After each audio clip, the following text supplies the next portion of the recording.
Camarades, bonjour. Nous sommes le 1er avril aujourd'hui, qui marque donc le début du deuxième trimestre de l'année 2025 et bien sûr donc la fin du premier trimestre.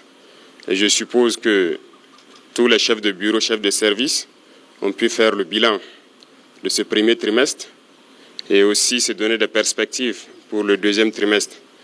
En tout état de cause, je pense que l'idée est de se sacrifier, de toujours donner le meilleur de soi-même pour donc le bonheur donc de notre peuple et pour que notre patrie puisse rayonner.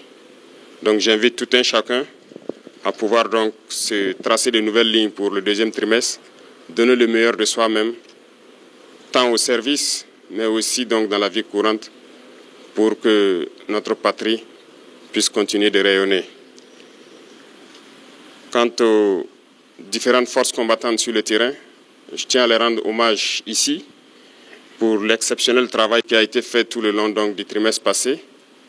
Nous avons pu progresser significativement sur le terrain. Nous avons pu reconquérir des zones qui étaient sous emprise terroriste il y a 4-5 ans de cela. Nous avons pu donc libérer ces zones. D'autres zones sont en phase de consolidation actuellement, ce qui est donc un progrès très significatif, mais aussi appeler les autres forces dans ces zones qui sont dans une relative accalmie à la vigilance, au guet permanent, parce que la perfidie de l'ennemi fait que lorsqu'on est dans une relative accalmie et qu'on baisse la tension, on peut souvent prendre des coups. Donc c'est inviter donc, tous ceux qui sont en posture de sécurité relative de pouvoir toujours être vigilants et ne pas se faire surprendre. Et aux autres forces vives donc de la nation, c'est inviter tous les travailleurs à redoubler d'ardeur pour que 2025 soit une année donc couronnée de succès à tous les niveaux. Et quant à la masse populaire, j'inviterai les gens donc à la vigilance. Parce qu'aujourd'hui, plus que jamais, les apatrides, les ennemis de la nation sont très actifs. Et vous pourrez le constater. Du côté de la lagune, ils sont réunis depuis plusieurs jours.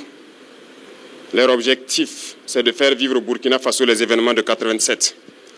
Mais oubliant donc que les époques ont changé et nous sommes sur le pied de guerre, nous les attendons de pied ferme, leurs mercenaires et leurs actions. Et je tiens à le dire, nous serons impitoyables. Ils peuvent continuer à rêver, mais le Burkina va poursuivre.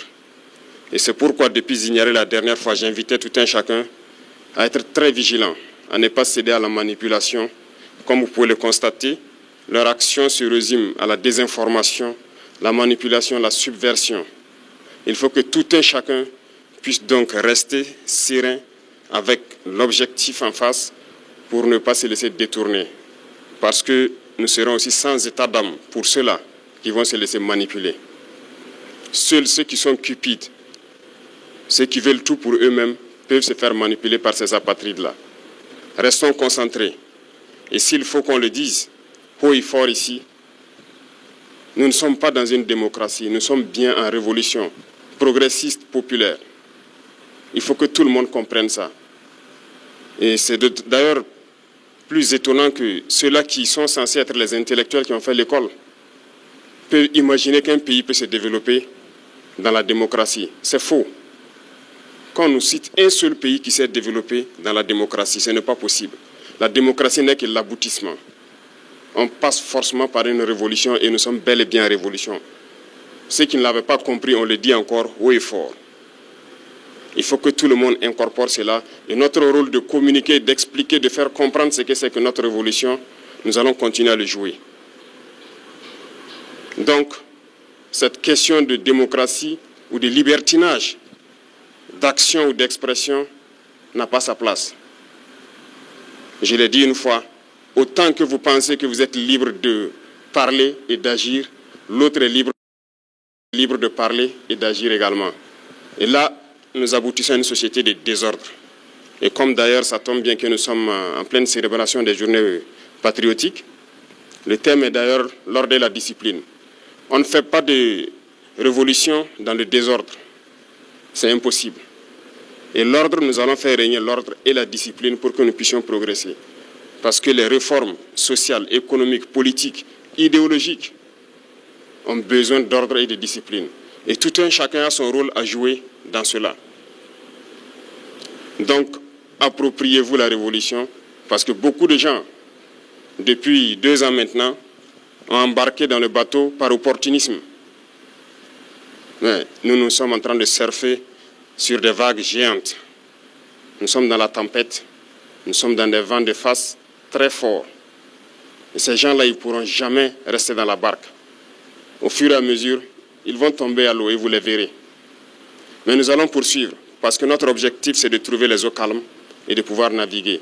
Lorsqu'on va quitter la tempête, sur les eaux calmes, je pense que nous allons surfer sans problème. Donc, invitez tout le monde à la vigilance, parce que l'ennemi s'est recruté, et il recrute encore des traîtres. Pas plus qu'il y a quelques jours, des traîtres ont été arrêtés. Et qui j'appelle traîtres? C'est ceux-là qui sont parmi nous, qui continuent de travailler, d'être des agents pour des ambassades de pays impérialistes implantés au Burkina Faso. Certains ont été arrêtés et nous poursuivrons pour démasquer d'autres. Ils sont là dans notre administration, ils sont là dans les organisations de société civile, ils sont là dans les organisations politiques.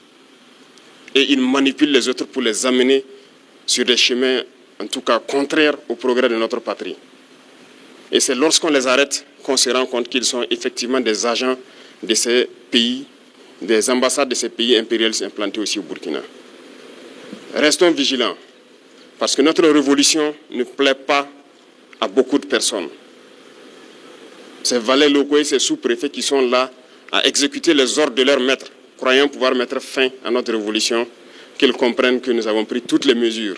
Et je le dis une fois de plus, on sera impitoyable et sans état d'âme face à ceux-là qui pensent pouvoir se mettre à travers du développement de notre patrie. Nous allons poursuivre notre révolution. Nous allons développer nos infrastructures, que ce soit du côté de la santé, du côté de l'éducation, que ce soit les infrastructures routières. Nous allons développer notre industrie, transformer ce que nous voulons et consommer ce que nous avons transformé. Le Burkina va rayonner, n'en déplaise à ceux-là qui ont la nostalgie encore des années 87, je le répète. Donc restez concentrés, restez vigilants, tracez-vous des sillons pour le trimestre à venir et pour la suite de l'année. Et nous resterons donc dans ce chemin de la victoire. Nous continuerons de combattre sur le terrain à reconquérir nos différentes zones. Et je puis vous assurer que le progrès qui est fait, les terrains reconquis dans ce premier trimestre sont d'ordre stratégique. Et ça nous a permis d'aller nous implanter jusqu'à la frontière. Et ça, c'est très remarquable. Nous allons poursuivre donc dans ce sens, zone par zone, étape par étape, pour nettoyer le territoire et reconquérir l'entièreté de notre pays. Merci à tous. Bonne semaine et bonne chance pour les trimestres qui commencent. Soyez ceux-là aussi qui véhiculent notre idéologie au sein donc de la masse populaire. Merci, très bonne journée à tous et que Dieu bénisse notre chère patrie. La patrie ou la mort, nous vaincrons.